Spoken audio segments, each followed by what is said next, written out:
Hello दोस्तों, आज अपन पढ़ने जा रहे हैं क्लास 10 का इकोनॉमिक्स का चैप्टर नंबर 1 है जिसका नाम है डेवलपमेंट। हमारा आज का टॉपिक है नेशनल डेवलपमेंट। चलिए स्टार्ट करते हैं।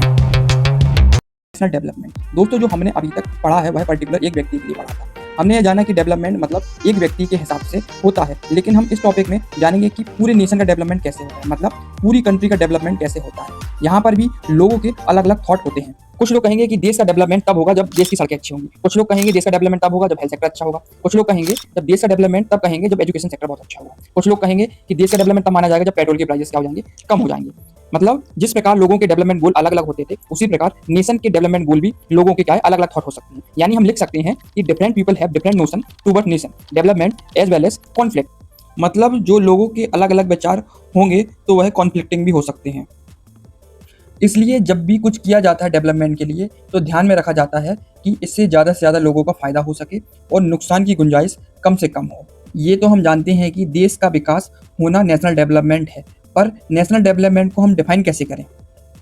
तो इसकी एक्चुअली डेफिनेशन क्या होगी? The availability of country to improve the living standard of its citizen is called as national development. मतलब जब देश के नागरिकों का स्टैंडर्ड इंप्रूव होगा तब हम कहेंगे कि नेशनल डेवलपमेंट हो रहा है, मतलब देश की तरक्की हो रही है। जब देश की तरक्की कब करेगा? जब देश के लोग तरक्की करेंगे। अब देश के लोग तरक्की कब करेंगे? जब हेल्थ सेक्टर क्या होगा, इंप्रूव होगा। साथ साथ क्या होगा, एम्प्लॉयमेंट अच्छा मिलेगा लोगों को। साथ साथ क्या होगा, पब्लिक जो सेक्टर है, जो पब्लिक फैसिलिटी है, वो भी लोगों को क्या मिलेगी, अच्छी तरीके से मिलेगी। और साथ साथ क्या, जो एजुकेशन सेक्टर है वो भी अच्छी तरीके से क्या होगा, डेवलप हो जाएगा। तो देश अपने आप तरक्की करने लगेगा। आया समझ में?